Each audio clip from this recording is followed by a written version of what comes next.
Tune in to First at 4, Tuesdays and Thursdays for Grant Me Hope, as we help foster children find their forever home. No foster child is unadoptable. Grant Me Hope, Tuesdays and Thursdays at 4 on News 12. Trust Chief Meteorologist Riley Hale for your first alert. You're watching News 12 live at 5 continues. Making sure those we lost and those who worked on the front lines during the pandemic are never forgotten. Just ahead, we'll show you how the city of Augusta is honoring them. Yeah, but first alert, Chief Meteorologist Riley Hale live for us from the Columbia County Fair. He looks like he's got some fans out there as the doors open up at 5. That's right. Hey, Riley, the temperature's perfect.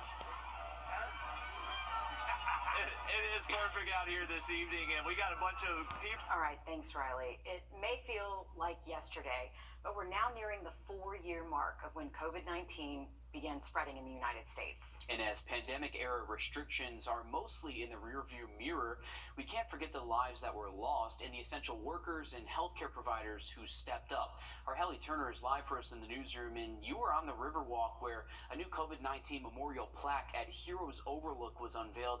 What does this memorial represent? Well, it represents more than 700 lives that were lost here in Richmond County due to COVID, serving as a place where they can come and find peace during the pain, something they can touch when they never had that option during COVID. Mayor Johnson spoke during today's ceremony saying no community was immune to this virus, whether you were on the front lines, had COVID yourself, took care of someone who did, or even felt the mental impacts from COVID. Everyone was affected.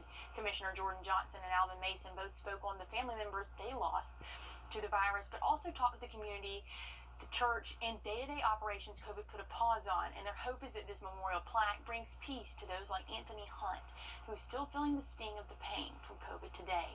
COVID-19 is always going to be a huge part of my life because it took my backbone away from me. I used to tell everybody my mama is the honey to my honey bun, my mama was the sugar to my iced tea, my mama was everything to me, so.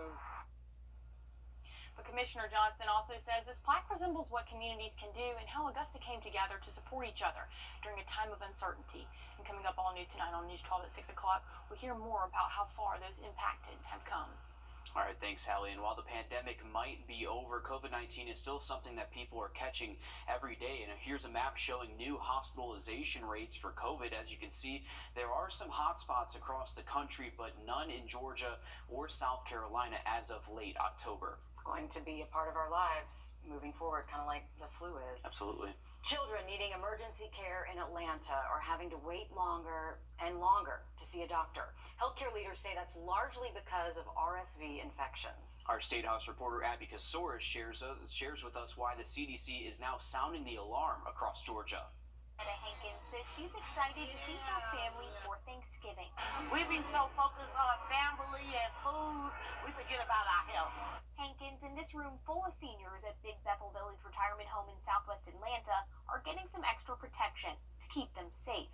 The nonprofit Chromatic Black is traveling all over Georgia, administering COVID, flu, and RSV vaccines to seniors. RSV is a respiratory virus that can infect the lungs. It might feel like a cold, but it can be dangerous for high-risk adults. I definitely want that other shot. Anything I can do to protect myself from this new stuff that may come or may not come, I want to be safe. The Atlanta-based Center for Disease Control found each year up to 120,000 older adults could be hospitalized with RSV, and up to 10,000 could die from the infection. The CDC tracks RSV data, and Georgia has some of the highest RSV rates. Dr. Nirav Shah, the principal deputy director for the CDC, says looking around the room, he sees faces that remind him of his mom. And so the one thing I asked my mom to do is to get all 3 of these shots. To get her flu shot, to get her COVID shot, and to get her RSV shot. He's encouraging anyone planning to be around older family members to get vaccinated. Getting the vaccine now is perfectly timed. You want to get that protection on board before RSV rates start rising too much, and it's too late. Dr. Shaw says now is the best time to get the shot because it does take a few weeks to build up an immunity. In Atlanta, I'm Abby Kasoris. Thanks, Abby. 2 daycare employees in Newberry County, South Carolina, accused of inciting children to fight. Authorities say the Department of Social Services began an investigation after a mandatory report by Kids Unlimited of Prosperity Daycare. Authorities say 27-year-old Erica Jones and 56-year-old Serena Caldwell encouraged and directed other students to fight or exhibit signs of violence towards other students and allowed violence to proceed without correction. The 2 suspects are facing dozens of charges, including contributing to the delinquency of a minor and unlawful conduct towards a child. Columbia County parents, you have another chance tonight to look at some plans to relocate students to different schools.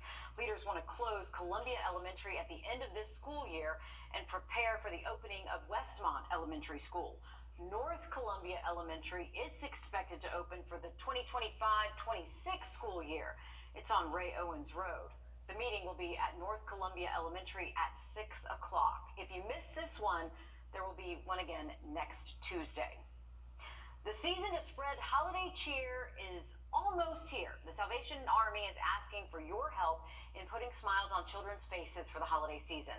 This Saturday, you can pick an angel from their tree at the Augusta Mall and buy gifts for a child.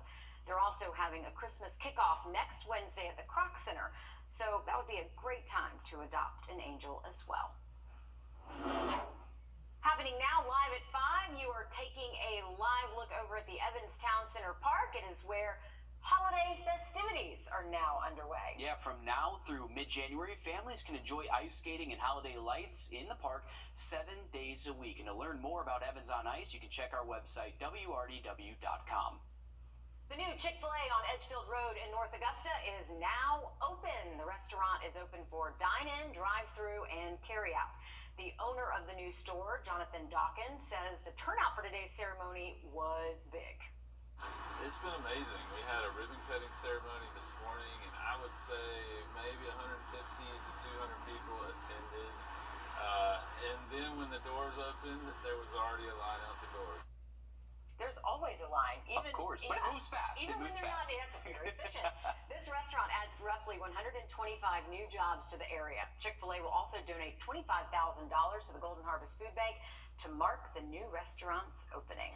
Well, going back now to the Columbia County Fair, you're taking a live look here from our Sky 12 drone. High in the sky here. What a gorgeous night it is to get outside. I mean, that's a postcard. That's awesome there. The fun lasts through 10:30 this evening and tonight only. And then when you donate 10 non-perishable food items, you can get into the fair for free. No complaining about that. No, what a great view here. I know, and it's also a reminder just how quickly the sun sets these days. Yes, that time change. 5:39, and it is completely dark outside. The Columbia County Cares. Well, coming up, a local mother is honoring her son's life through helping families go through difficult times through something called a heartbeat bear. Just ahead, her message to you. Riley? We got great weather out here tonight at the Columbia County Fair. We'll have an update on some weekend rain moving in just after the break. Time and text Monday through Wednesday. All right, thanks, Riley. A heartbeat bear is a stuffed animal that records the heartbeat of a loved one. For Waynesboro mother Nicole Tootle, her bear holds her son Kyle's heartbeat, who passed 3 years ago. And as our Taylor Martin reports, she's on a mission to make sure grieving families just like hers have this special memento.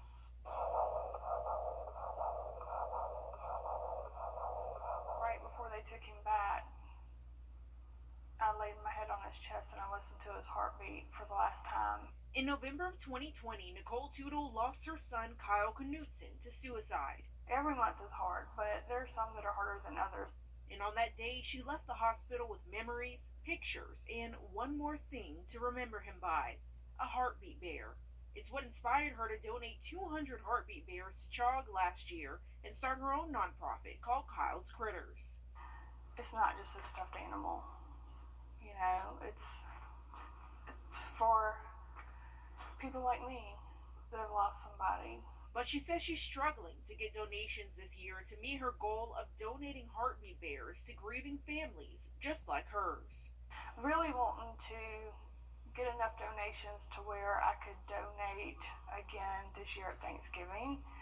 And so far, it's not looking like that's going to happen. At $45 per bear, she says her goal is to get at least $1,800 in donations. And eventually, she'd like to donate heartbeat bears to all hospitals in the area. But she needs the community support to bring Kyle's critters to life.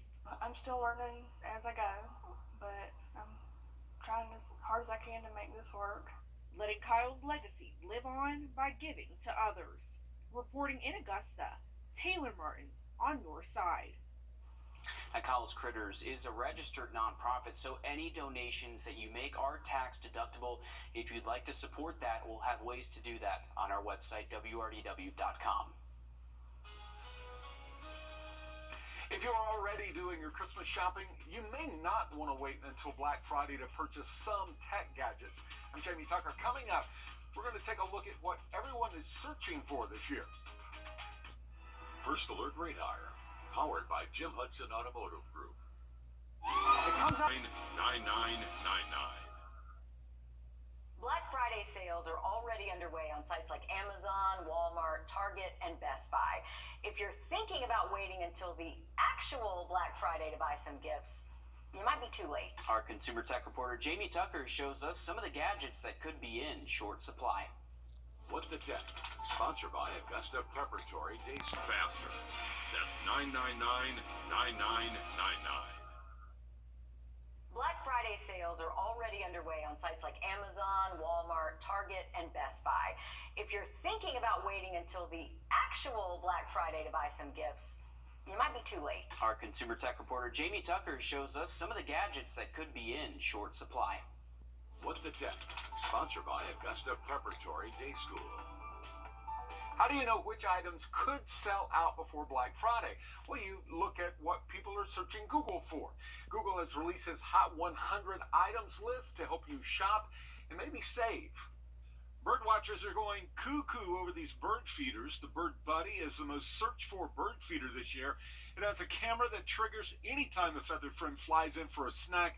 It also identifies the species. It keeps a record of the birds dining in your yard. Searches for e-bikes have been strong all year, and while there are many to choose from, some brands and styles could ride out of the stores before you get a chance.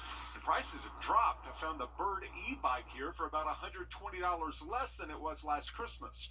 Searches for smartwatches like the Apple Watch Series 9 are spiking around Christmas. So do searches for mini projectors like the Nebula Capsule projector and these from ViewSonic that are small enough to fit in a back pocket. Google says trackers like the Tile and Apple AirTags are popular searches this year. So are searches for point-and-shoot cameras like the Sony ZV-1 Mark II. As far as toys go, it isn't a Rubik's Cube, but these light-up electronic cube puzzles are being searched for. The Go Cube teaches how to solve the puzzle. And while it isn't tech, one of the more curious items this Christmas are human dog bits. Searches are up over 1,000% for these items this year. Not suggesting that these items could sell out before Black Friday, but they are on the shopping list for a lot of people. So if you find these items on sale now, you may not want to wait until after Thanksgiving. That's What the Tech. I'm Jamie Tucker. Well, Google has also added a shopping tool to its search engine. While searching for any item, you can type in search deals to see sales on that item from participating retailers. Okay, I want a dog bed. So do I. I didn't even know they made those. So they're like beanbag chairs, but soft. That sounds down. good. Okay, we're already in the second round of the South Carolina football playoffs, and the state of Georgia is joining the postseason party tomorrow night. News 12 sports director Dan Booth joins us live in the studio as the anticipation for tomorrow night continues to build. The playoffs are here, and when the lights shine the brightest, the talent and effort of our local footballers is on full display. It's time for the Under the Lights Top 5 Plays of the Week. Coming in at number 5, the Strom Thurmond Rebels kicked off the playoffs with a big win over Landrum, and this blocked punt by Juju Stevens that was recovered by Josh Merriweather helped extend their winning streak to 6 games, 49-7. Number 4, Blackville Hilda hosting McCormick. It's like I always say, it's all about the yak. Samari Williams zips it over to Tamari Daniels, and he jukes a defender out of his cleats before cruising in for the touchdown. The Fighting Hawks are moving on, 46-20. Number 3, Laney and Glenn Hills. Javaris Harris goes up the middle after taking the snap, hurdles a defender, then shakes another one out of his cleats moments later, and then he goes up the sideline for the score. Laney hasn't lost since they played Thompson 8 weeks ago, and they're hosting a first-round playoff game because of it. And speaking of the defending state champs, at number 2, the Bulldogs were over at Westside. Roderick Johnson jumps into the passing lane and ripped it out of the hands of the receiver for the interception. Thompson is headed into the playoffs on a 9-game winning streak. Coming in for our Under the Lights play of the week, it comes to us from the playoff game between Silver Bluff and Mid-Carolina. The Rebels have the ball, but not for too long, because a pack of Bulldogs stripped the ball for the fumble, and Jordan Givens picks up the loose ball and takes it all the other way to the house for the touchdown. After a dominant performance, the Bluff are moving on to the second round. All right, thanks for that, Dan. Unfortunately, for those games tomorrow night, we are tracking a chance for rain. It should continue into the weekend. We'll be live out here at Columbia County Fair, and then look at the forecast just after the break. We are excited to announce that the Medicare Specialist is now the 64 Insurance Group. And while we've expanded our portfolio to include other health insurance products, we are still your go-to for all things Medicare. Don't wait until you're 65 to call. AreYou64.com. It's Henry. Magical Cert Christmas. Coming to the Columbia County Performing Arts Center Monday, November 20th.